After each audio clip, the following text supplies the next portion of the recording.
Assalamualaikum warahmatullahi wabarakatuh. Alhamdulillahi rabbil alamin. Wassalatu wassalamu ala asyrafil anbiya'i wal mursalin Sayyidina wa habibina wa maulana wa syafi'ina Muhammadin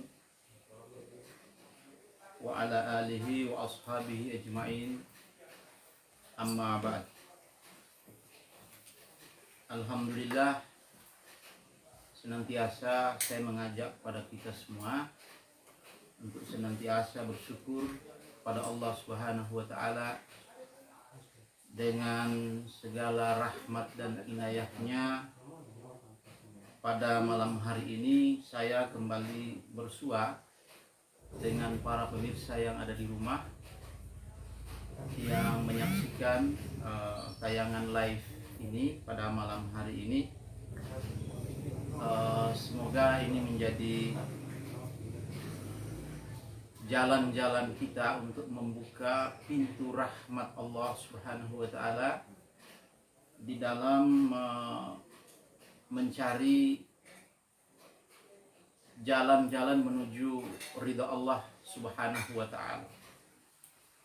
Salawat dan salam marilah kita haturkan kepada baginda Rasulullah sallallahu alaihi wasallam, khatamun nabiyyin, nabi teladan dari semua nabi dan seluruh umat yang ada di dunia ini, baik dalam kehidupan beragama maupun dalam kehidupan berbangsa dan bernegara. Para pemirsa, pada malam hari ini kembali saya berjumpa dengan pemirsa sekalian dalam acara ngaji atau kajian Islam. Ini merupakan lanjutan dari kajian saya pada malam Senin yang lalu, masih mengkaji seputar tema tentang Ahlus Sunnah wal Jamaah yang saya ambil dari atau saya kutip dari kitab Risalah Ahlus Sunnah wal Jamaah yang ditulis oleh Hadratus Syekh Hasyim Asy'ari. Sebelum kita lanjut pada ngaji pada malam hari ini, marilah kita awali dengan membacakan suratul Fatihah kepada al-muallif. Al-Fatihah ala hadhihi niyya wa ala kulli niyatin salihah ila hadratir ruhi habibina wa syafi'ina maulana Muhammadin sallallahu alaihi wasallam wa ala alihi wa ashabihi wa tabi'in ajma'in. Summa ila ruhi ustadzina sahibul khairat al-habib Sayyid Idrus bin Salim al-Jufri wa usuli wa furu'ih, wa khususan ila ruhi sahibun nahdiyah hadratus Syekh Hasyim Asy'ari wa usuli wa furu'ih, wa ala jami'i ulama'ihim min nahdatil ulama' wa ala jami'i awliya'illahi fi masyarikil ardi ila magharibiha barriha wa bahriha, wa ala jami'i amwatil muslimin khususan wali walidayya wali ajdadina wali jaddatina wali ummahatina wali ikhwanina min ahli, wa ala jami'i amwatil muslimina wal muslimat wal mu'minina wal mu'minat syai'un lillahi lahum. Al-Fatihah. A'udzu billahi minasyaitonir rajim. Bismillahirrahmanirrahim. Alhamdulillahi rabbil alamin arrahmanir rahim maliki yaumiddin. Iyyaka na'budu wa iyyaka nasta'in. Ihdinas siratal mustaqim. Siratal ladzina an'amta 'alaihim ghairil maghdubi 'alaihim waladdallin. Amin. Kita lanjut kajian pada malam hari ini dalam kitab Risalah Ahlus Sunnah wal Jamaah. Pada pertemuan yang lalu saya mengkaji tema tentang sunnah dan bid'ah. Pada malam hari ini saya akan lanjutkan dengan pasal faslun fi bayani tamassuki ahli Jawa bimadhhabi ahli sunnati wal jamaah wa bayani ibtida'i zuhuril bid'ah wa intisyariha fi ardi Jawa wa bayani anwa'il mubtadi'ina fi hadzal zaman, yaitu pasal yang menjelaskan bahwa penduduk Nusantara ini pada sejak semula adalah umat Islam yang memegang teguh mazhab Ahlus Sunnah wal Jamaah. Dan juga akan dijelaskan tentang awal kemunculan dari apa yang disebut dengan bid'ah yang saya sudah jelaskan pada minggu yang lalu, dan bagaimana proses meluasnya paham-paham bid'ah tersebut pada zaman sekarang ini. Para hadirin dan pemirsa di rumah, kajian pada malam hari ini tidak bermaksud untuk mendiskreditkan kelompok-kelompok Islam yang lain, tetapi kajian ini adalah semata-mata sebagai penguatan terhadap akidah Ahlus Sunnah wal Jamaah yang merupakan akidah kita umat Islam yang mayoritas yang ada di Indonesia ini. Nah, di dalam risalah ini sangat jelas dan tegas sekali Hadratus Syekh Hasyim Asy'ari menulis tentang bagaimana sebenarnya kondisi umat Islam sejak awal-awalnya sampai dengan sekarang ini di Indonesia. Nah, di sini ditegaskan bahwa sesungguhnya umat Islam yang ada di Indonesia ini adalah umat Islam yang menganut paham Ahlus Sunnah wal Jamaah. Adapun adanya paham-paham yang lain yang ada sekarang di Indonesia itu nanti datang belakangan ini. Meskipun memang pada awal-awalnya itu memang sudah ada gerakan-gerakan untuk gerakan yang bertentangan dengan akidah Ahlus Sunnah wal Jamaah yang dilakukan oleh baik kelompok-kelompok Islam tertentu maupun oleh individu-individu, baik yang ada di dalam negeri maupun yang ada di luar negeri. Nah, di sini dijelaskan dalam kitab ini, saya bacakan apa yang diungkapkan oleh Hadratus Syekh Hasyim Asy'ari. Qad kana muslimul aqtari jawiyya fil azmani salifah al-khaliyati muttafiqil ara'i wal madhhabi wa muttahidil ma'khadhi wal mashrab. Qad kana muslimun, sungguh orang-orang atau umat Islam al-aqtari jawiyah yang berada di wilayah Nusantara. Jadi di sini beliau menulis al-Jawiyah itu artinya Jawa ya, suku Jawa. Kalau yang ditulis Jawa di sini yang dimaksud itu adalah Nusantara.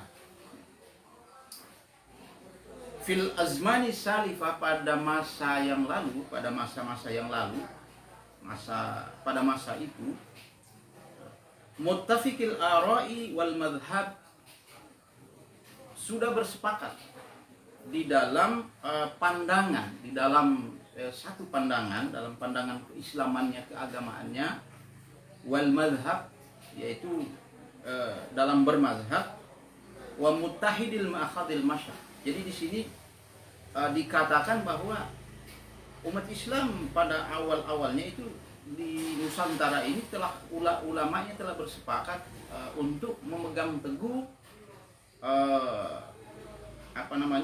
akidah yang disebut dengan akidah Ahlus Sunnah wal Jamaah. Fakulluhum fil fiqhi ala al-madhhabin nafisi madhhabil Imam Muhammad bin Idris. Adapun mereka itu fakulluhum fil fiqhi, semuanya adalah fil fiqhi di dalam hukum-hukum syariah atau hukum fikih, ala al-madhhabin nafis madhhab Imam Muhammad bin Idris Asy-Syafi'i. Itu memegang teguh satu mazhab, yaitu mazhabnya Imam Muhammad bin Idris Asy-Syafi'i, mazhabnya Imam Syafi'i. Wa fi usuluddin ala madhhabil Imam Abil Hasan Al-Asy'ari. Sedangkan di dalam akidah atau usuluddin itu berpegang pada akidah atau berpegang pada mazhabnya Imam Abul Hasan Al-Asy'ari. Wa fi tasawufi ala madhhabil Imam Al-Ghazali. Sedangkan dalam tasawuf itu berpegang teguh pada mazhabnya Imam atau tasawufnya Imam Al-Ghazali. wal imami Abil Hasan Asy-Syadzili, dan Imam Abul Hasan Asy-Syadzili radhiyallahu anhum ajmain. Nah, dalam risalah ini tegas sekali bahwa mazhabnya umat Islam di Nusantara itu adalah mazhabnya Ahlus Sunnah wal Jamaah. Nah, di sini disebut dalam bidang fikih itu berpegang teguh pada mazhabnya Imam Asy-Syafi'i. Jadi Imam Asy-Syafi'i ini salah satu mazhabil arba'ah, salah satu ulama mazhab yang 4. Beliau dikenal sebagai ulama fikih yang moderat di dalam hukum-hukumnya, di dalam menetapkan hukum-hukumnya, dan sangat cocok bagi warga Nahdlatul Ulama atau warga Ahlus Sunnah wal Jamaah terhadap mazhab ini, tanpa menafikan mazhab-mazhab yang lain seperti misalnya Imam Maliki, Imam Hanafi, Imam Hambali. Karena di dalam akidah Ahlus Sunnah wal Jamaah secara fikih, secara syariah yang dipegang itu adalah salah satu dari 4 mazhab yang ada. Salah satunya. Untuk umat Islam yang ada di Indonesia khususnya, wabil khusus adalah warga Nahdlatul Ulama, itu berpegang teguh pada mazhabnya Imam Syafi'i. Kalau ada orang NU yang memegang mazhab Maliki ya tidak masalah. Ada yang berpegang pada mazhab Hanafi juga tidak ada masalah. Ada juga yang berpegang pada mazhab Hambali juga tidak masalah. Terserah saja. Siapa yang tergantung kecocokan ya. Karena ini namanya mazhab itu adalah satu pilihan umat Islam di dalam beragama, di dalam menjalankan syariat-syariat agama. Sesungguhnya juga di dalam Islam itu banyak sekali mazhab-mazhab fikih. Tetapi yang muktabarah dan yang sangat dikenal oleh dunia Islam itu adalah 4 mazhab ini.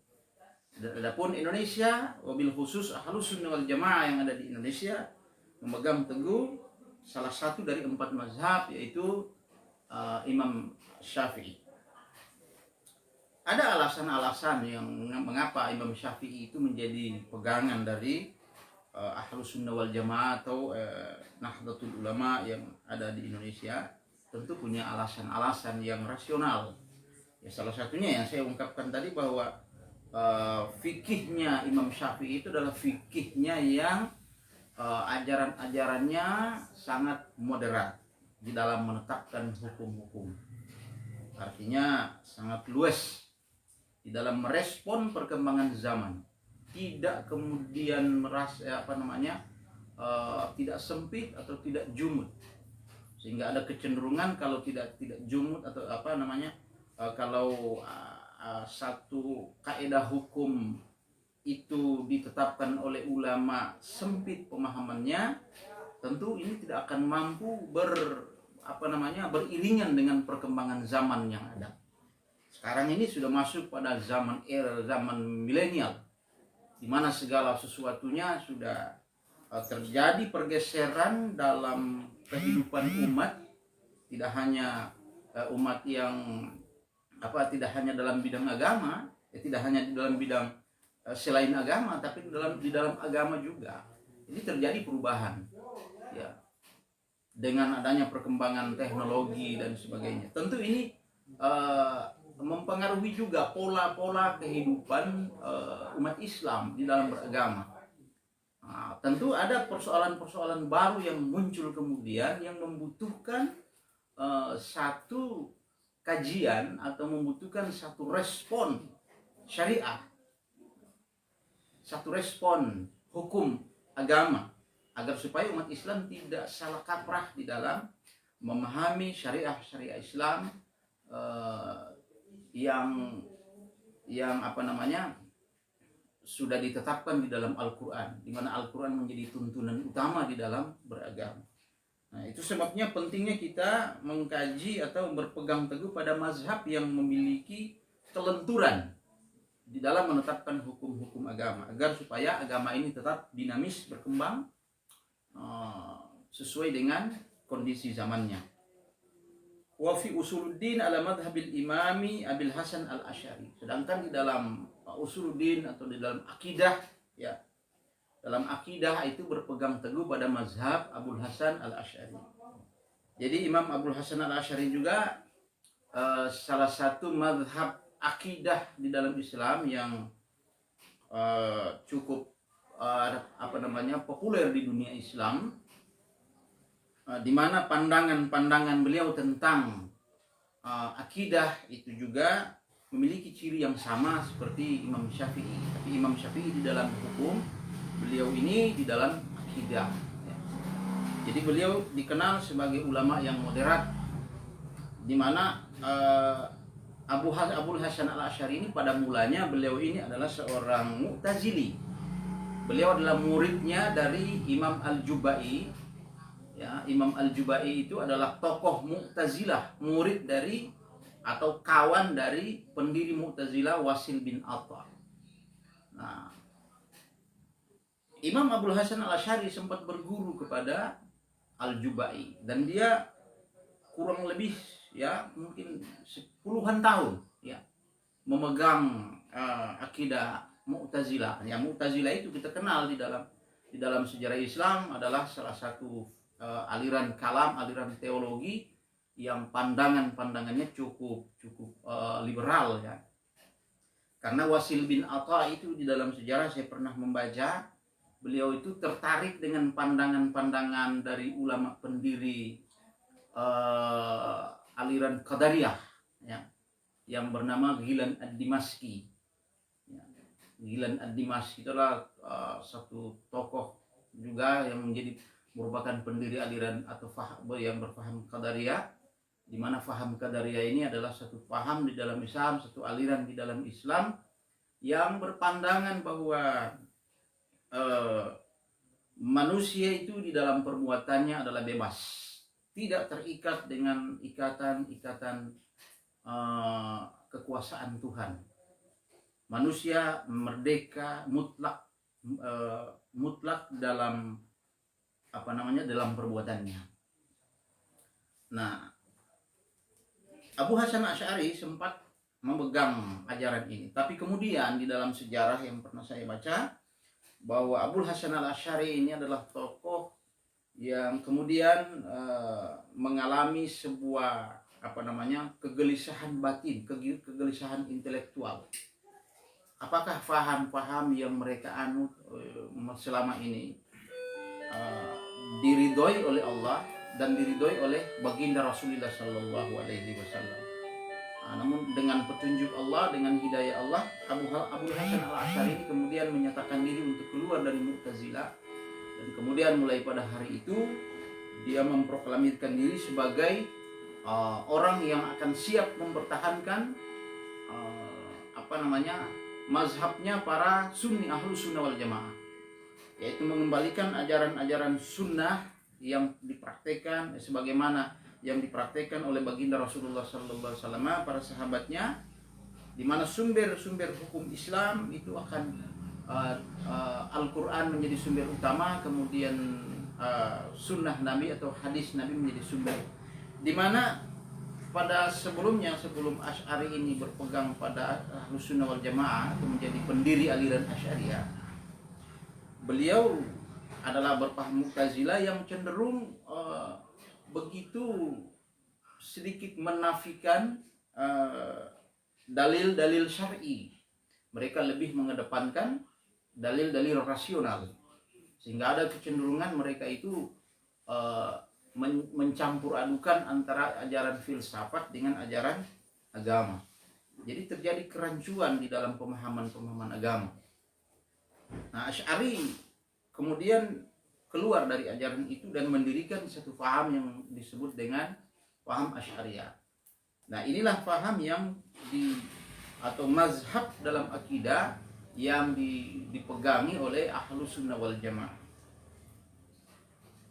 Wa fi tasawufi ala mazhabil Imam Al-Ghazali, sedangkan dalam bidang tasawuf kelompok ini umat Islam di Indonesia berpegang pada mazhabnya Imam Al-Ghazali. Kita kenal bahwa Imam Al-Ghazali juga adalah seorang ulama sufi yang pandangan-pandangan kesufiannya juga cukup moderat. Kalau kita membaca kitab Ihya Ulumuddin yang beliau tulis itu kitab tasawuf yang nilai-nilai ketasawufan itu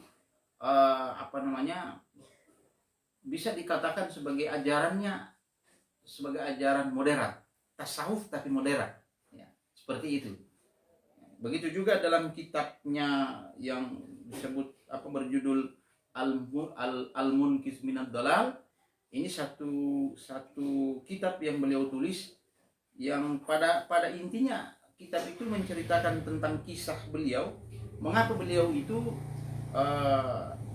meninggalkan filsafat. Karena kita tahu Imam Al-Ghazali ini pada mulanya adalah seorang filsuf Islam. Beliau sangat tertarik dengan filsafat, tapi kemudian lama-kelamaan beliau juga meninggalkan filsafat dan masuk ke dunia tasawuf.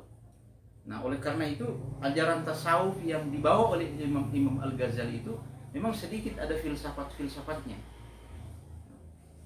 Nah, dengan itu maka ajaran tasawuf Imam Al-Ghazali ciri khasnya sangat falsafi, ya, sangat falsafi. Dan itu sangat disukai. Nah, ini menjadi ciri khas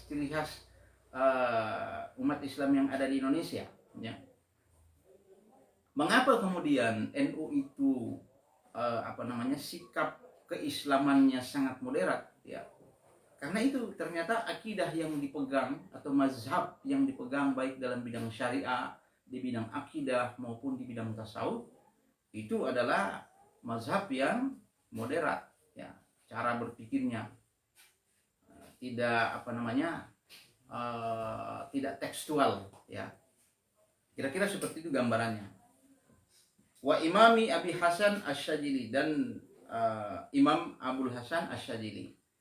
Jadi dalam bidang tasawuf itu ada dua ulama yang namanya mazhab Imam Al-Ghazali dan Imam Abul Hasan Asy-Syadzili radhiyallahu anhum ajmain. Nah, Abu Hasan Asy-Syadzili ini kita kenal sebagai seorang ulama sufi yang mendirikan tarekat Syadziliyah, ya. Mendirikan tarekat Syadziliyah. Beliau ini kalau kita membaca biografinya, beliau ini tidak meninggalkan karya dalam bentuk kitab, ya, yang berisi ajaran-ajaran tarekat Syadziliyah itu. Tetapi murid-muridnya seperti Ibnu Athaillah As-Sakandari kemudian merangkum semua ajaran-ajaran Abul Hasan Asy-Syadzili dan ditulis dalam satu kitab yang berjudul Al-Hikam. Jadi kitab Al-Hikam itu adalah kitab yang ditulis oleh Abul Hasan Ibnu Athaillah As-Sakandari, yang menjadi satu kitab yang sangat populer di kalangan pesantren NU dan sudah dipelajari. Banyak sekali ajaran-ajaran atau muatan-muatan ajaran kesufian yang ada di dalam kitab itu. Nah, pada bagian ini, pada paragraf ini, penegasannya adalah bahwa umat Islam yang ada di Indonesia, mungkin kalau menyebut umat Islam, apalagi dalam kitab Risalahnya, yang dimaksud itu adalah umat Nahdlatul Ulama. Itu adalah pemegang Ahlus Sunnah wal Jamaah yang tadi saya sebutkan secara akidah, kemudian secara syariah dan secara tasawuf ada ulama-ulama tertentu. Di sini juga tidak disebutkan kalau perkembangan sekarang ini bahwa akidah Ahlus Sunnah wal Jamaah itu ada dalam bidang fikih, di dalam bidang tasawuf. Di dalam bidang tasawuf, di samping Imam Al-Ghazali dan Imam Abil Hasan Asy-Syadzili, umat Islam atau NU juga berpegang teguh pada mazhabnya Imam Junaid Al-Baghdadi. Begitu juga di dalam Usuluddin, di samping Imam Abu Hasan Asy'ari, beliau NU juga berpegang teguh pada akidahnya atau pandangan-pandangan teologinya Abu Mansur Al-Maturidi. Jadi dua ulama inilah yang menjadi pegangan dari Ahlus Sunnah wal Jamaah di dalam berakidah. Tentu ada alasan-alasannya. Ya, saya tidak perlu menjelaskan itu, tapi yang pasti bahwa penegasan dari Hadratus Syekh kepada kita selaku warga NU, kita harus ingat bahwa Kita ini adalah warga Nahdlatul Ulama, jelas rujukan kita kepada siapa teladan kita, dan ulama-ulama yang memegang teguh ajaran ini menjadi panutan kita juga. Summa annahu hadatha fi ami alfi wa salasimi'atin wa thalathina ahzabun mutanawwi'atun wa ara'un mutadafi'atun wa aqwalun mutadariyatun. Kemudian sesungguhnya hadatha telah terjadi fi ami alfin wa salasimi'atin wa salasina, yaitu pada tahun 1330 Hijriah.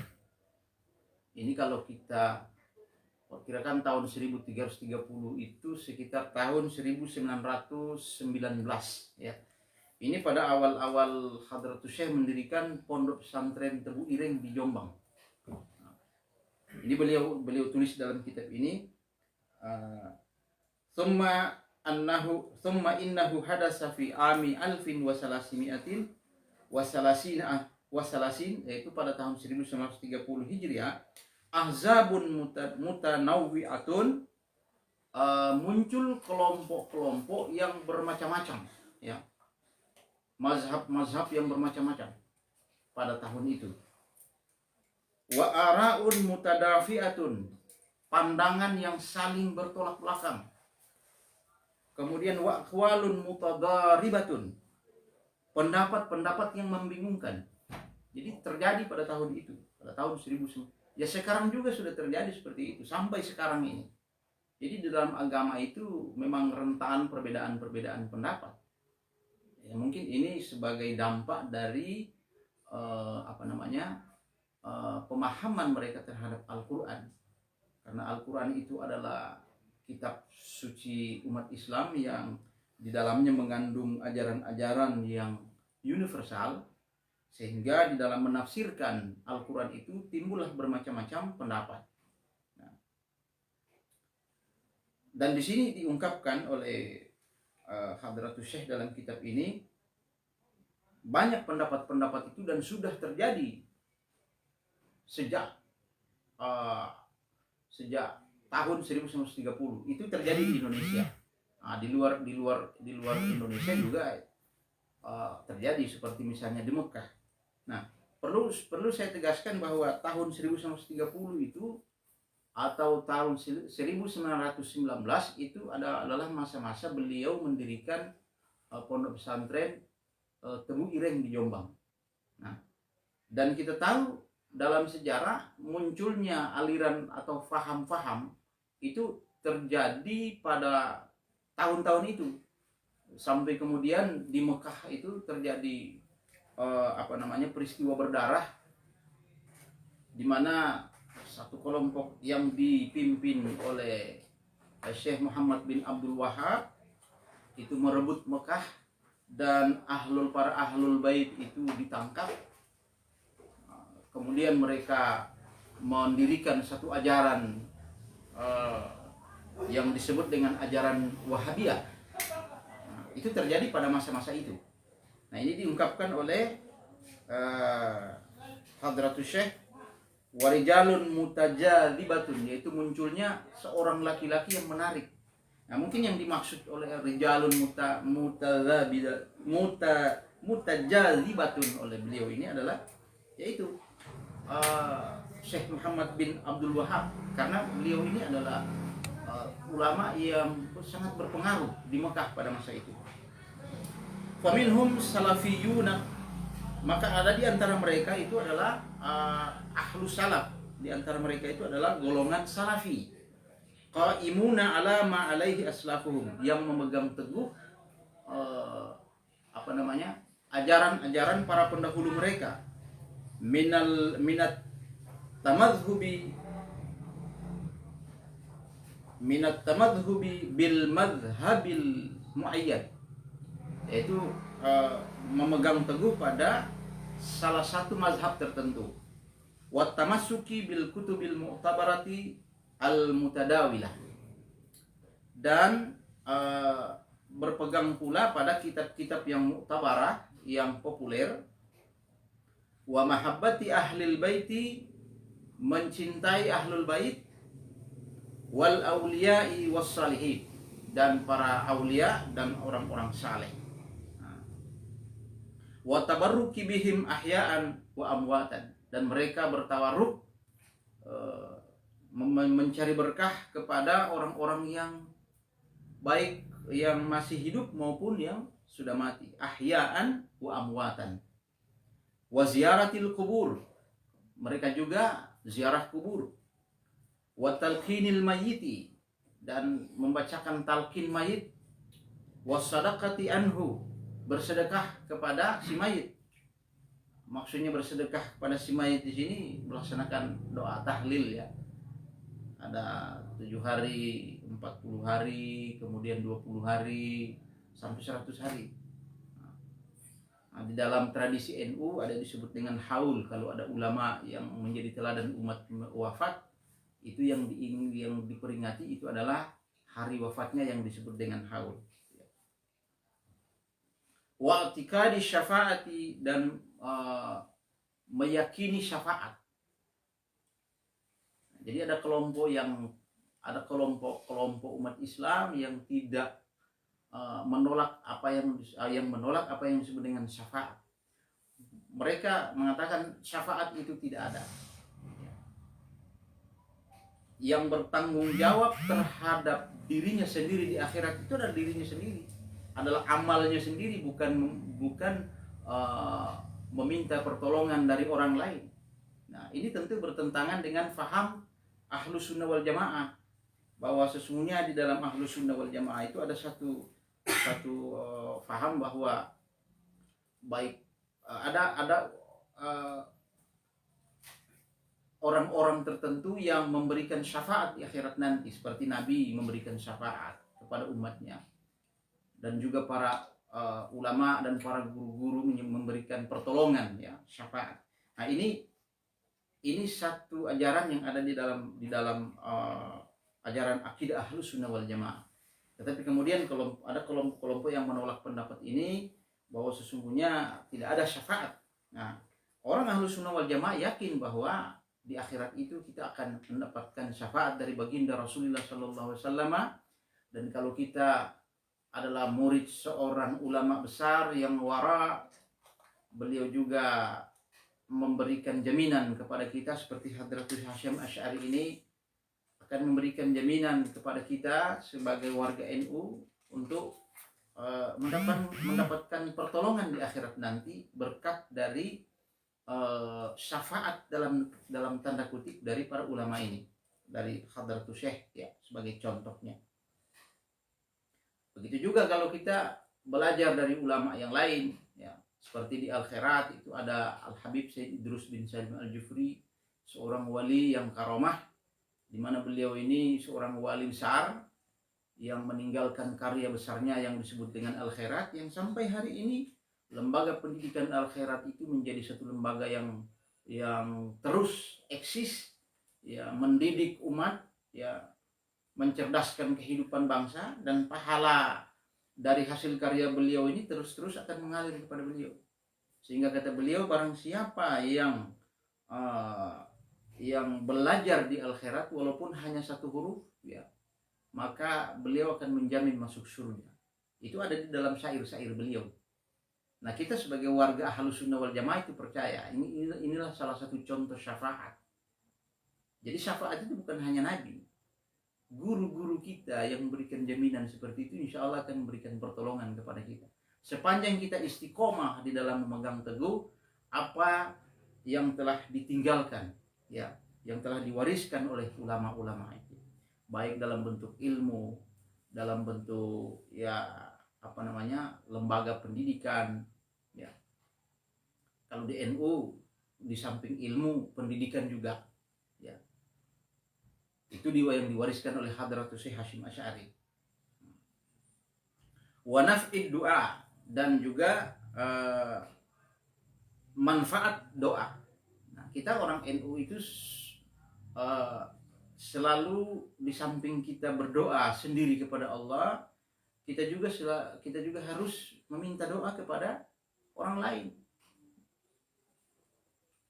Misalnya guru-guru kita, kalau kita belajar lulus dari satu lembaga pendidikan, mau melanjutkan studi, minta ridho dulu dari guru kita, minta doa agar supaya perjuangan kita untuk masuk ke dunia pendidikan yang selanjutnya itu akan dimudahkan oleh Allah Subhanahu wa taala berkat dari guru kita. Jadi ini contoh-contoh. Nah, kelompok-kelompok yang lain tidak meyakini yang seperti ini. Tidak meyakini, tidak menolak ya pandangan-pandangan ahlus sunnah atau amalia-amalia ahlus sunnah wal jamaah seperti ini. Wat tawassuli, dan bertawassul, berwasilah. Jadi wasilah itu adalah salah satu amaliyah di dalam NU. Kita wasilah itu artinya perantara. Kalau kita misalnya berdoa, mengirim Fatihah, seperti tadi saya membuka acara ini, membuka ngaji ini dengan mengirimkan surat Al-Fatihah. Itu adalah wasilah, tawassul namanya. Artinya apa? Bukan berarti kita kurang yakin dengan doa kita, kurang yakin, ya. Tapi ini di samping sebagai bentuk ikhtiar kita, ini juga sesungguhnya adalah bentuk penghormatan kita kepada ulama, kepada guru-guru kita yang telah banyak memberikan hikmah, memberikan ilmu, memberikan berkah pada kita. Sehingga setiap kita berdoa, kita harus selalu bertawasul. Pada orang tua juga kita harus berdoa, ngirim Fatihah setiap hari, setiap sholat, setiap doa, kita harus sisipkan doa kita kepada orang tua. Kita kirim Fatihah. Insya Allah apa yang kita kirimkan dalam bentuk doa itu menjadi wasilah bagi kita untuk mendapatkan doa-doa kita itu dikabulkan oleh Allah Subhanahu wa taala. Nah, ini pada bagian ini beliau menegaskan tentang di antara kelompok-kelompok aliran atau faham-faham yang muncul pada masa itu, ada satu kelompok, ada satu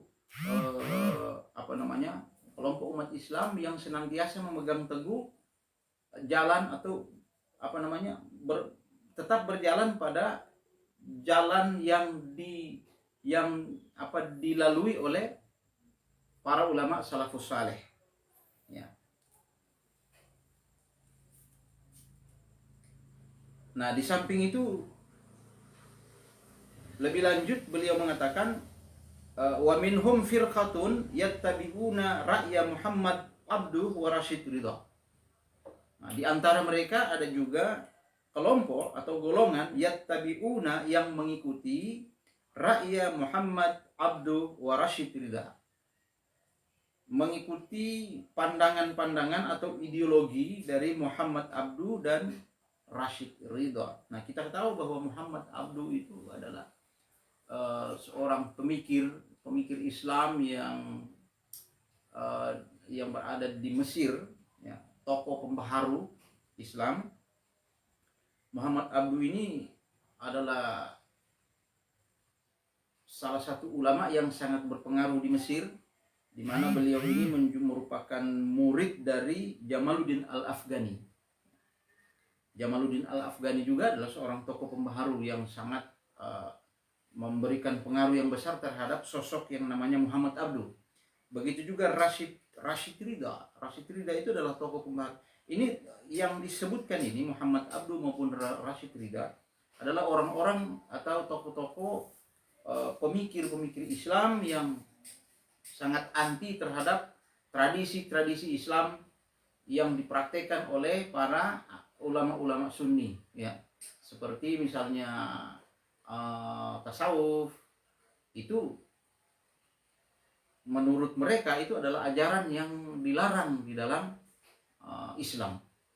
Jadi mereka ini adalah orang yang menolak tasawuf. Sementara tasawuf itu adalah satu ajaran atau satu pegangan para ulama-ulama Sunni dan juga merupakan bentuk implementasi dari salah satu pilar agama. Karena pilar agama itu ada 3. Yang pertama itu adalah syariah, yang kedua itu adalah akidah, dan yang ketiga adalah iman, Islam, dan ihsan. Ya. Iman itu adalah akidah, kemudian Islam itu syariah, dan kemudian ihsan itu adalah akhlak tasawuf. Jadi kalau ada yang menolak tasawuf berarti artinya menolak salah satu pilar di dalam Islam. Nah, kita di dalam beragama ini tidak akan sempurna kalau salah satunya kita tinggalkan. Seluruhnya harus kita pegang dan kita amalkan di dalam kehidupan kita dalam beragama ini. Wa ya'khuduna min bid'i Muhammad ibni Abdul Wahhab An-Najdi. Dan ada juga di antara mereka itu yang melaksanakan, mengambil, ya'khuduna min bid'ati Muhammad ibni Abdul Wahhab An-Najdi. Jadi Hadratus Syekh menyebut bahwa ajaran Wahabi itu yang dicetuskan oleh Muhammad bin Abdul Wahhab An-Najdi ya. Muhammad bin Abdul Wahhab atau disebut dengan ajaran Wahabi itu adalah disebut sebagai ajaran bid'ah. Ya. Justru yang disebut bid'ah itu yang seperti ini. Karena pada pembahasan yang lalu beliau mengatakan bahwa bid'ah itu bukan hanya dalam bentuk amalan, dalam bentuk praktek beragama, tetapi bid'ah itu juga termasuk adalah bisuri, ya, pandangan, ideologi, pemikiran, itu termasuk bid'ah dalam pandangan. Nah, Syekh Muhammad Abdul ini mempunyai pandangan keagamaan yang berbeda, yang menurut Hadratus Syekh itu adalah pandangan ini adalah pandangan bid'ah. Satu hal yang satu pembaruan di dalam Islam, pemikiran baru di dalam Islam yang bertentangan dengan Islam itu sendiri. Nah, mengapa disebut demikian? Nah, ini nanti akan dijelaskan. Ada pada bagian-bagian selanjutnya. Wa Ahmad ibni Taimiyah wa tilmidhaihi ibni al-Qayyim wa Abdul Hadi. Dan berpegang atau melaksanakan bid'ahnya Ahmad ibnu Taimiyah wa tilmidhaihi, dan kedua muridnya yaitu Ibnul Qayyim dan Abdul Hadi. Nah, semua tokoh-tokoh ini yang disebut oleh Hadratus Syekh ini adalah tokoh-tokoh yang menentang ajaran ulama Sunni. Ya. Mereka menolak tasawuf. Ya. Mereka juga apa yang disebutkan tadi seperti tabaruk kepada orang mati, baik yang sudah mati maupun yang sudah hidup, ziarah kubur, talqin mayit, tahlilan dan sebagainya. Mereka menyebut itu adalah ajaran-ajaran bid'ah atau sesat yang ditolak di dalam Islam. Nah, ini menurut Hadratus Syekh pandangan seperti ini adalah justru itu yang bid'ah, bukan yang mereka sebut tadi. Karena kalau hanya sekedar amalan, misalnya tahlilan, tabarukan, ziarah kubur, itu sebenarnya bukan bid'ah. Itu adalah amalia-amalia yang ada dalil-dalilnya di dalam hadis Nabi, ya, meskipun tidak secara eksplisit disebutkan, ya, tidak secara eksplisit dibandingkan dengan apa yang mereka katakan ini, apa yang mereka rintis ini, pemikiran-pemikiran mereka yang sangat jauh atau bertentangan dengan ajaran-ajaran yang berlaku umum di umat Islam. Karena ini sudah menyangkut pandangan. Mereka sangat membenci ulama. Mereka mengatakan begitu mudah mengatakan kafir kepada sesama muslim, mengatakan ahli bid'ah dan sebagainya. Itu berbahaya. Nah, itu yang diresahkan oleh Hadratus Syekh pada masa itu. Dan sekarang ya timbul lagi setelah beberapa tahun. Tidak ada yang muncul ke permukaan, tapi belakangan ini seiring dengan perkembangan zaman sekarang, apalagi berhubungan dengan masalah-masalah politik dan sebagainya, itu muncul lagi paham-paham seperti ini. Faharramu ma ajma'al muslimuna ala nadbihi. Mereka mengharamkan hal-hal yang telah disepakati oleh orang-orang Islam. Ya, seperti yang saya sebutkan tadi. Wa huwa safaru li ziyarati qabri Rasulillah sallallahu alaihi wasallam. Yaitu antara lain adalah as-safaru, bepergian, li ziyarati qabri Rasulillah sallallahu alaihi wasallam, untuk menziarahi makam Rasulullah sallallahu alaihi wasallam. Wa khalafuhum fima dzukira wa ghairuhu, serta berselisih di dalam kesepakatan yang lain. Wa qala al-allama asy-syaikh Muhammad Bakhis al-Hanafi al-Muti'i,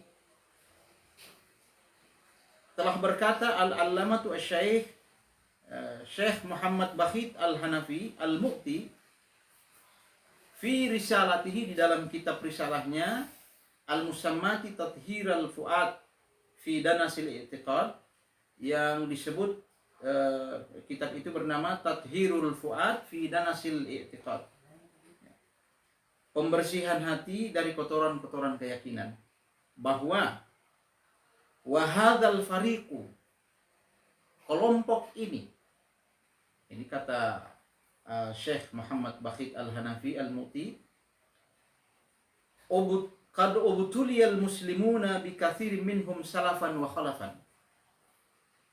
Kelompok ini sungguh menjadi cobaan berat bagi umat Islam. Jadi dengan munculnya kelompok yang mengharamkan, membid'ahkan tadi, yang ditokohi oleh ulama yang saya sebutkan tadi, ya, berpaham Wahabiyah seperti Muhammad Abdu, kemudian Rashid Ridha, lalu ada pada guru-gurunya seperti Syekh Muhammad bin Abdul Wahab, ya, dan lain-lain itu. Ubtuliya al-muslimuna bikasirin minhum salafan wa khalafan, menjadi ujian yang berat bagi umat Islam. Mengapa? Ya karena itu pandangan-pandangan mereka itu yang suka mengkafir-kafirkan orang lain, mengkafir-kafirkan sesama muslim, membidah-bidahkan amalia-amalia orang muslim, yang menurut akal itu sebenarnya tidak perlu, hal-hal yang tidak perlu. Karena orang beragama itu kan hubungannya adalah dirinya dengan Tuhan, dirinya dengan Allah. Biarlah orang mengamalkan sesuatu, sepanjang amalia itu diyakini tidak keluar dari syariat Islam, ya boleh-boleh saja. Karena di dalam Islam itu sangat tegas melarang kita sesama umat Islam untuk mengkafir-kafirkan, ya, atau mencela orang lain atas dasar amalia orang itu dan atas dasar pandangan pribadinya sendiri.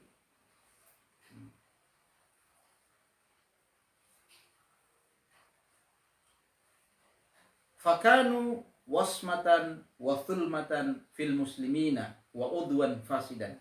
Nah, ini penting sekali. Fakanu wasmatan wasmatan wa thulma.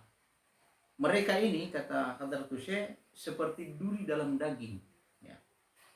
Duri di dalam daging.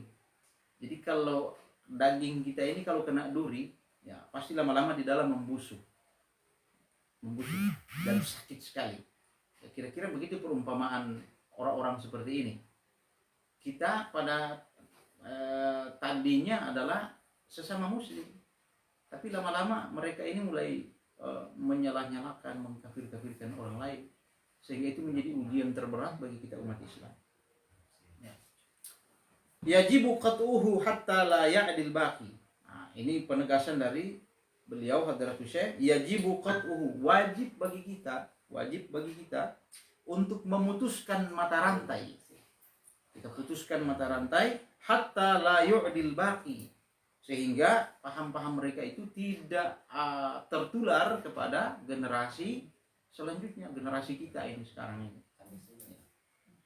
Makanya menjadi tugas kita apalagi kita berada di NU ini Nahdlatul Ulama adalah mengajarkan, memberikan pemahaman Islam kepada masyarakat ya, dengan berbagai metode, dengan berbagai cara melalui media seperti ini ya, kita berikan pemahaman tentang ajaran Islam yang benar, yang secara baik ya, tidak menyalah-nyalahkan orang lain.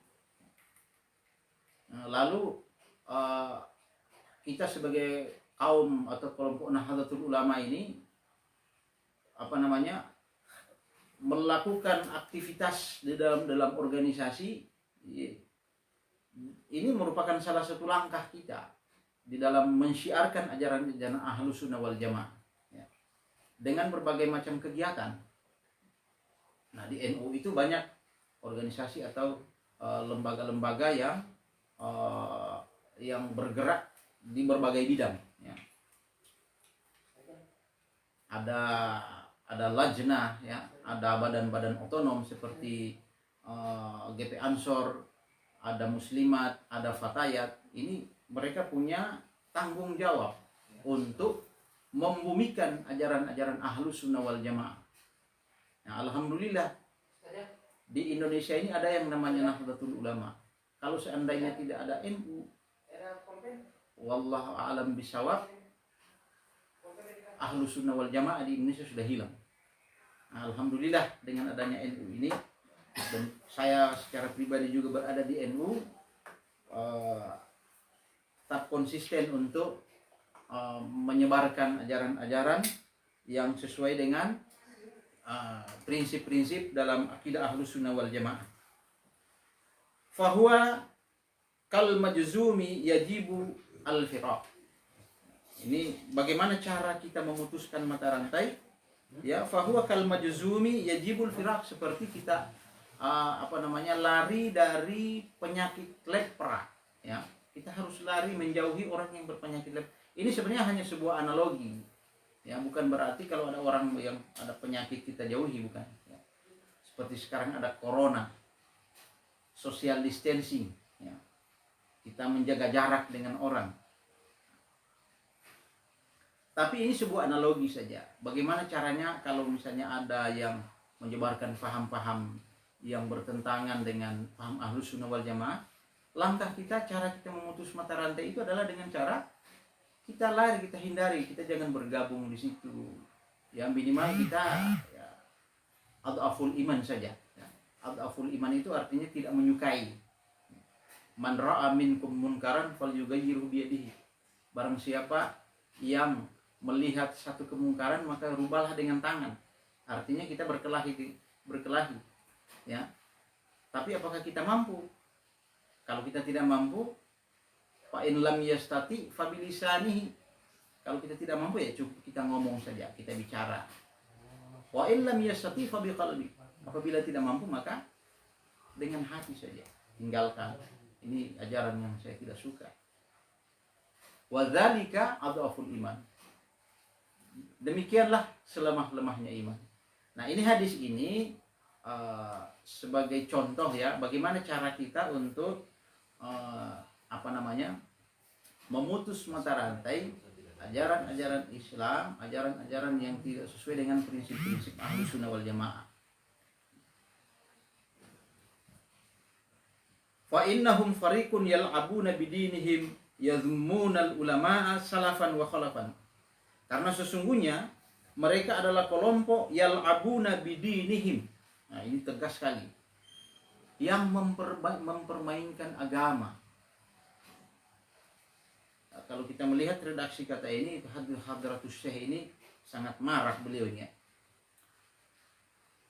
Yal'abuna bidinihim, mempermainkan agama. Yadhummunal ulama salafan wa khalafan. Mereka menghina, mencela, mencaci para ulama, baik ulama salaf maupun ulama khalaf.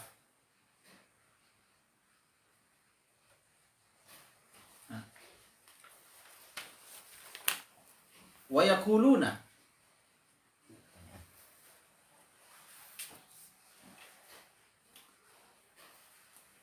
Wa yaquluna innahum ghairu ma'sumina fala yanbaghi taqliduhum. Mereka berkata, innahum ghairu ma'sumina fala yanbaghi taqliduhum. Sesungguhnya mereka itu para ulama, kata orang-orang ini, ghairu ma'sumin, mereka itu tidak maksum. Mereka itu manusia biasa. Mereka itu bukan nabi. Ya.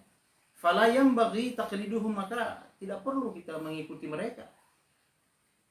La farqa fi dzalika bainal ahya'i wal amwat. Tidak ada perbedaan di antara mereka, baik yang hidup maupun yang mati. Yat'anuna alaihim wa yulquna syubhat. Mereka itu menyebarkan pandangan atau asumsi-asumsi ini pada orang-orang bodoh, ya. Wa yazurrunaha fi uyuni basairad du'afa. Mereka ini menyebarkan pandangan atau asumsi fi uyuni basairad du'afa kepada orang-orang yang lemah ilmunya, ya. Orang-orang awam lah. Jadi sasaran mereka itu. Untuk apa? Lita'ma absaruhum an uyuni haula'i. Ya, agar mereka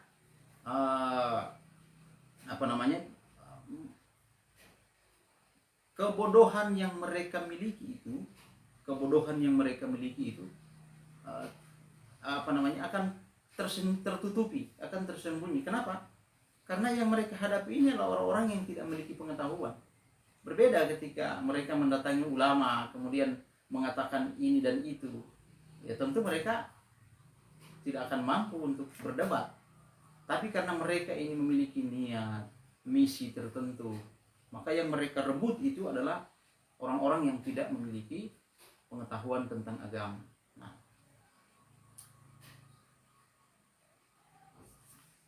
oke.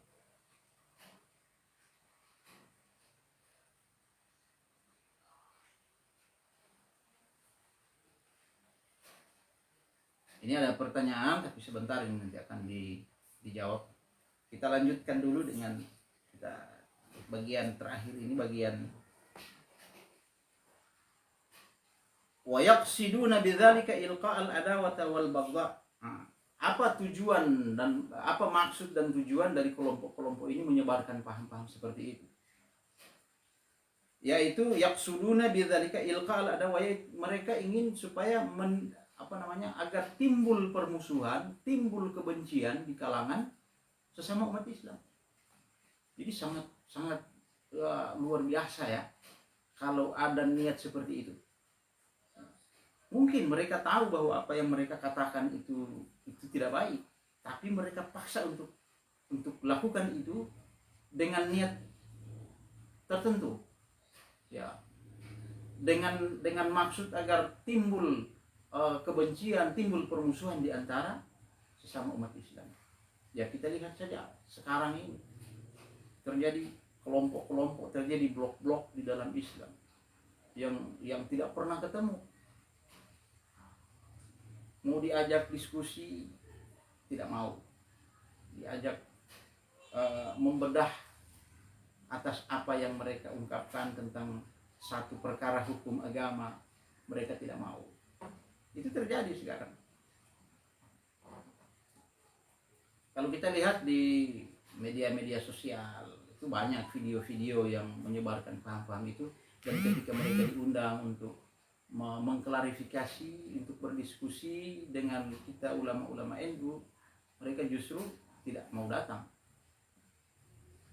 Itu jelas sekali, kalau mereka tidak datang berarti ada udang di balik batu, ada maksud tertentu.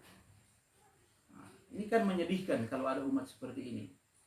Nah, itulah sebabnya kita sebagai warga NU ini tetaplah berpegang teguh kepada prinsip-prinsip dakwah kita, yaitu dakwah yang menyejukkan hati, yang mengedepankan perdamaian, sehingga kita menjadi organisasi yang dicintai oleh umat.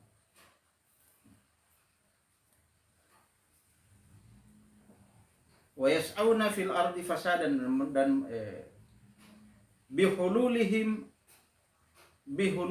al-jawwa wa yas'auna fil ardi fasadan. mereka ini melakukan penyebaran tentang pandangan-pandangan mereka, tentang paham-paham mereka itu dengan menggunakan berbagai macam media. Ya, bihululihim al-jawwa itu adalah seperti melalui media teknologi seperti ini, melalui video, melalui YouTube, ya, dan sebagainya, dengan berbagai cara, agar supaya tidak tersentuh oleh orang secara langsung ketika mereka menyebarkan paham itu. Yaquluna 'alallahil kadhiba wa hum ya'lamun. Mereka mengatakan menyebarkan kebohongan mengenai Allah, wa hum ya'lamun, padahal mereka tahu bahwa itu adalah kebohongan. Yaz'umuna annahum qa'imuna bil amri bil ma'ruf wan nahyi 'anil munkar. Padahal mereka menganggap diri mereka itu yaz'umuna annahum qa'imuna bil amri wan, mereka menganggap bahwa diri mereka ini adalah berpegang pada amar ma'ruf nahi munkar. Hadunan nasa ala tibai syar'i wajtinabil bid'ah. Merocoki masyarakat dengan mengajak untuk mengikuti ajaran-ajaran syariah dan menjauhi kebid'ahan. Wallahu yashhadu annahum lakadzibun. Dan sungguh Allah menyaksikan bahwa mereka ini adalah bohong, benar-benar bohong. Itu ungkapan terakhir dari Hadratus Syekh di dalam risalah ini. Jadi kalau kita melihat dari semua ungkapan apa yang beliau tulis di sini adalah sebuah ekspresi keresahan beliau, kemarahan beliau, atau kondisi jiwa yang gelisah dengan melihat umat Islam pada waktu itu, ya, pada waktu itu yang sekarang juga terjadi, dengan munculnya paham-paham seperti yang saya sudah jelaskan tadi. Nah, jadi ini sebagai satu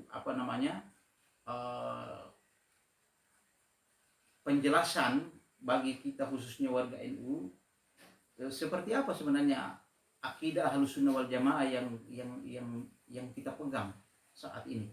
Ya. Bagaimana perjalanan sejarahnya? Ini sudah jelas diceritakan dalam kitab Risalah Ahlussunnah wal Jamaah oleh Hadratus Hasyim Asy'ari. Nah, ini mudah-mudahan ini menjadi satu informasi yang bermanfaat bagi kita warga Nahdlatul Ulama di dalam menjalankan amanah organisasi ini, karena dengan menjalankan amanah organisasi berarti kita juga menjalankan amanah dari pendirinya, yaitu Hadratus Hasyim Asy'ari. Oke, saya akan menjawab pertanyaan apakah yang dari Bapak Yusuf sudah tahu, ya, apakah demokrasi itu bid'ah? Karena dalam Islam tidak ada demokrasi. Demokrasi adalah sistem politik dalam kapitalisme dan sosialisme. Demokrasi itu sebenarnya demokrasi itu bukan khazanah Islam, ya, bukan khazanah Islam. Tapi demokrasi itu adalah sebuah pemikiran yang muncul dari dunia barat sana. Tapi kita harus berprinsip bahwa tidak semua yang muncul dari dunia barat itu buruk. Pasti mengandung nilai-nilai kebaikan. Kita lihat, kita bukan melihat demokrasinya, tapi kita melihat substansi dari demokrasi itu. Nah, di situ baru kita bisa tahu bahwa demokrasi ini apakah diharamkan atau tidak.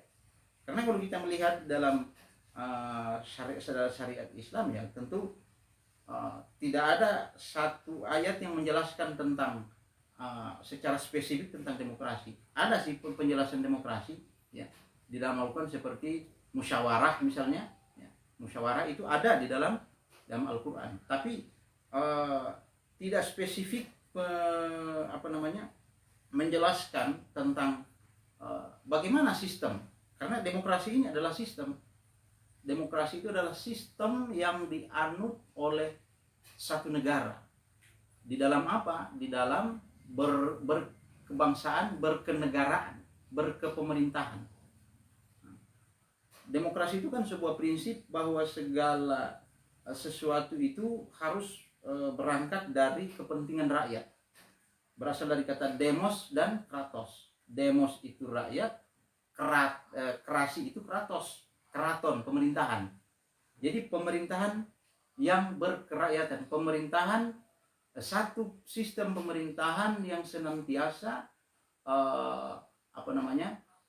memperhatikan, memperjuangkan nilai-nilai kerakyatan.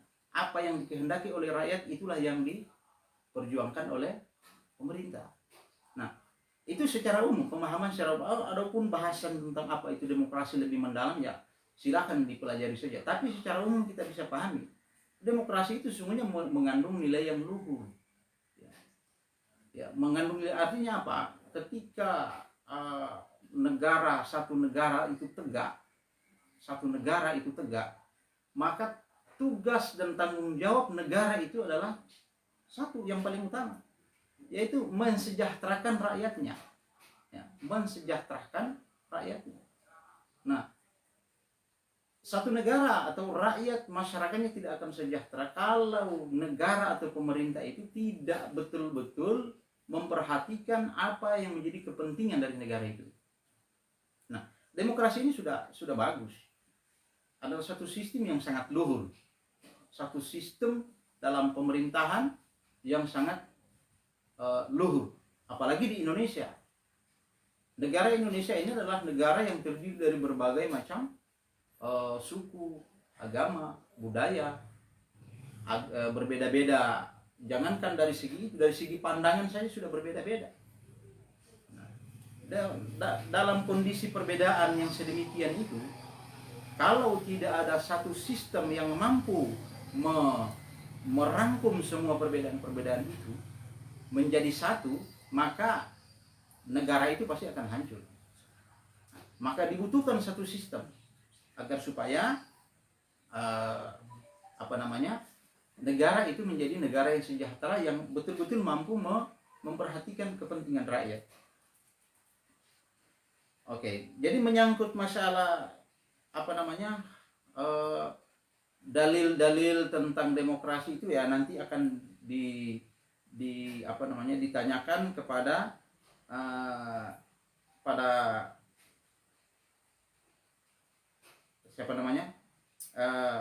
pembicara yang lain yang mengisi kajian ini yang dalam bidang fikih, ya, dalam bidang fikih, karena wilayah kajian saya adalah kajian akidah. Tapi tidak apalah, sedikit saya jawab tentang pertanyaan ini karena juga penting. Nah, jadi itu, kalau pertanyaannya apakah demokrasi itu bid'ah, saya pikir demokrasi itu ya bukan merupakan satu, yang namanya bid'ah itu adalah persoalan yang berkaitan dengan amalia-amalia dalam bidang agama, ya, yang kaitannya dengan hukum-hukum syar'i, hukum-hukum syariat, ya, hukum-hukum agama, ya. Sedangkan demokrasi ini itu tidak secara langsung, tidak langsung berkaitan dengan agama. Ini perlu ada ulasan, ada pendalaman lagi, apakah demokrasi itu bid'ah atau tidak. Nah, sederhana jawaban saya, kalau seandainya demokrasi itu bid'ah, maka Indonesia ini mungkin sudah lama ditinggalkan sistem ini. Ya, faktanya Indonesia adalah negara muslim yang mayoritas muslim menganut paham demokrasi.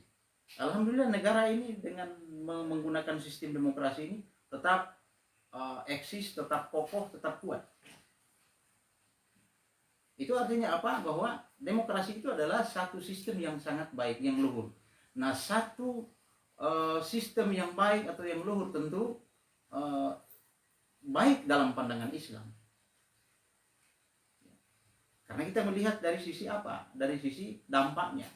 Kalau diterapkan itu baik, tentu itu diridhai oleh agama, dalam tanda kutip.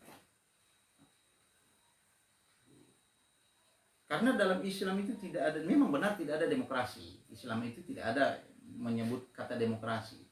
Tetapi apa namanya, substansi dari demokrasi itu ada di dalam Islam. Seperti contoh misalnya memperjuangkan kepentingan rakyat, mensejahterakan rakyat, ya, orang yang miskin dibantu, anak yang tidak mampu apa namanya sekolah dibantu oleh pemerintah disekolahkan. Ya seperti kita di Indonesia ini kan banyak program-program pemerintah yang memperjuangkan anak-anak yang susah untuk bisa bersekolah. Ya. Itu karena apa? Itu karena sistem kita adalah demokrasi, benar-benar memperhatikan kepentingan rakyat. Jadi substansinya di situ. Letak di mana demokrasi itu sesuai dengan ajaran Islam atau tidak, kita lihat dari situ, dari prakteknya. Nah, dari prakteknya.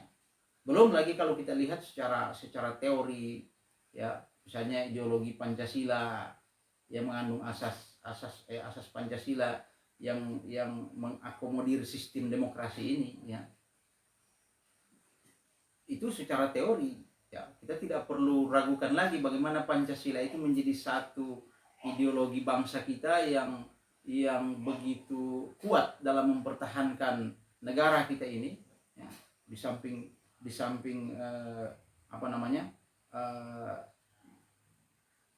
membuka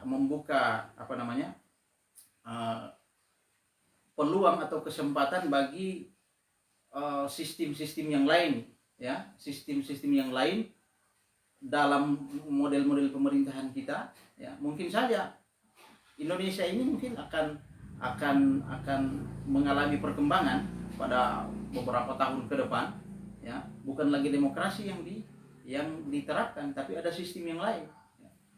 Bisa juga mungkin khilafah, tapi khilafah yang tidak seperti yang dipikirkan oleh orang-orang sekarang, ya. Mungkin khilafah yang lebih maju lagi cara pandangnya, mungkin, ya. Tapi untuk sekarang ini NU tentu menentang apa yang disebut dengan khilafah, ya. Jadi yang saya maksud itu adalah Pancasila itu sebuah ideologi terbuka. Pancasila adalah sebuah ideologi yang terbuka, yang mempersilahkan semua pandangan, semua pemikiran kita, ya, untuk menjadi satu kekayaan intelektual, ya, di dalam membangun bangsa kita ini, termasuk dalam hal sistem bernegara yang sampai saat ini Indonesia masih tetap memegang sistem demokrasi, ya. Sampai saat ini Indonesia masih tetap memegang sistem demokrasi. Tentu sistem yang digunakan oleh pemerintah Indonesia atau demokrasi yang digunakan oleh pemerintah Indonesia ini sejak dahulu bukan digunakan begitu saja, tentu melalui proses diskusi dan sebagainya. Karena kita tahu juga Indonesia sebelum menjadi negara republik juga kan negara menjadi satu wilayah terdiri dari kerajaan-kerajaan, ya. Negara kerajaan yang mengandung sistem monarki. Setelah berubah menjadi negara republik, di mana Indonesia menjadi wilayah Nusantara ini bersatu menjadi satu kesatuan wilayah, menjadi negara Republik Indonesia, lalu diterapkanlah sistem demokrasi. Tapi perkembangan demokrasi di Indonesia tentu mengalami sebuah dinamika yang sebuah proses yang dinamis, ya. Mulai dari awal pertama negara Indonesia berdiri yang dipimpin oleh Presiden Soekarno menerapkan demokrasi yang dalam bahasa atau istilahnya Soekarno adalah demokrasi terpimpin. Demokrasi tapi terpimpin. Artinya demokrasi yang diarahkan oleh pemimpinnya. Demokrasi terpimpin itu artinya tidak sepenuhnya rakyat yang menentukan, ya, tapi ditentukan oleh pemimpinnya. Makanya Bung Karno itu selalu menyatakan dirinya sebagai penyambung lidah rakyat, karena itu sebagai satu bentuk wujud dari apa yang dia sebut dengan demokrasi terpimpin itu. Nah, di era Soeharto itu demokrasi juga, tapi demokrasi yang sebenarnya tidak demokratis, karena tidak ada kebebasan di sana. Nah, karena inti dari demokrasi itu adalah kebebasan. kebebasan berpendapat, kebebasan beragama, dan kebebasan yang lain. Nah, di era Soeharto kan tidak ada itu. Nah, sekarang di era reformasi, demokrasi itu sudah benar-benar terbuka, sudah benar-benar menjadi satu sistem bernegara yang benar-benar terbuka, sehingga dengan keterbukaan itu maka muncullah berbagai pemikiran-pemikiran baru, muncul organisasi baru yang dulunya dilarang, muncul lagi partai-partai baru yang dulunya cuma disederhanakan menjadi 3 partai di era Soeharto. Sekarang sudah banyak partai dan setiap warga negara bebas untuk membuat partainya, organisasinya, dan bebas menyatakan pendapat. Nah, ini satu substansi dari demokrasi. Apakah semua itu bertentangan dengan ajaran Islam? Tentu tidak. Ya, tentu tidak. Karena Islam itu pada prinsipnya menghargai kebebasan. Ya. Di dalam ayat Al-Quran itu banyak disebutkan ayat-ayat yang mengatakan afala taqilun, apakah kamu tidak menggunakan akal? Artinya apa? Kita ini diberikan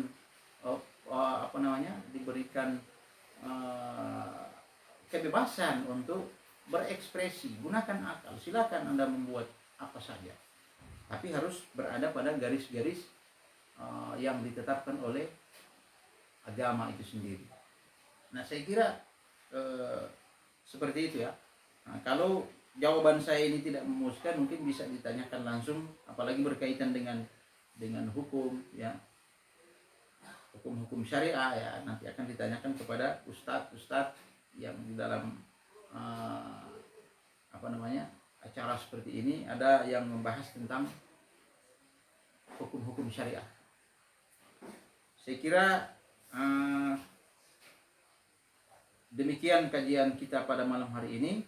Semoga bisa bermanfaat dan menjadi informasi yang penting bagi kita semua, terutama kepada pemirsa yang ada di rumah dan hadirin yang ada di tempat ini.